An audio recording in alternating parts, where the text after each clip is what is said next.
അവരോട് അലാമ ബനൈത അംറക്, നിങ്ങളുടെ അടിസ്ഥാനമെന്ത്, നിങ്ങളുടെ നിദാനമെന്ത്, വിജയത്തിൻ്റെ രഹസ്യമെന്ത് എന്ന ചോദ്യത്തിന് മറുപടി അല സിദ്ഖി എന്നായിരുന്നു. എല്ലാവർക്കും സംഭവം അറിയാം. എന്താണ് സിദ്ഖ്? യഥാർത്ഥത്തോട്, നഫ്സുൽ അംറിനോട്, വാഖിയിനോട് യോജിക്കുക. ഏതാണ് യഥാർത്ഥം, ഏതാണ് ശരി? അല്ലാഹു തആലാക്ക് തൃപ്തിയുള്ളതും അല്ലാഹു നിശ്ചയിച്ചതുമാണ് ശരിയായിട്ടുള്ളത്. അതിനോട് വാക്കുകൾ പൂർണ്ണമായി യോജിക്കണം.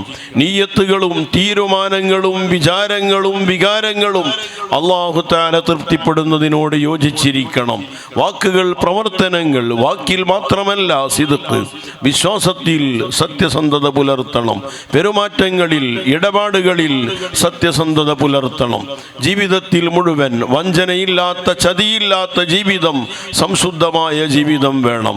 ആരെയും വേദനിപ്പിക്കരുത്, അക്രമങ്ങൾ അയച്ചു വിടരുത്, ആരുടെയും സ്വത്ത് നശിപ്പിക്കരുത്. ഇങ്ങനെ തുടങ്ങി പൂർണ്ണമായ സിദ്ഖാണ് വിജയത്തിൻ്റെ നിദാനം.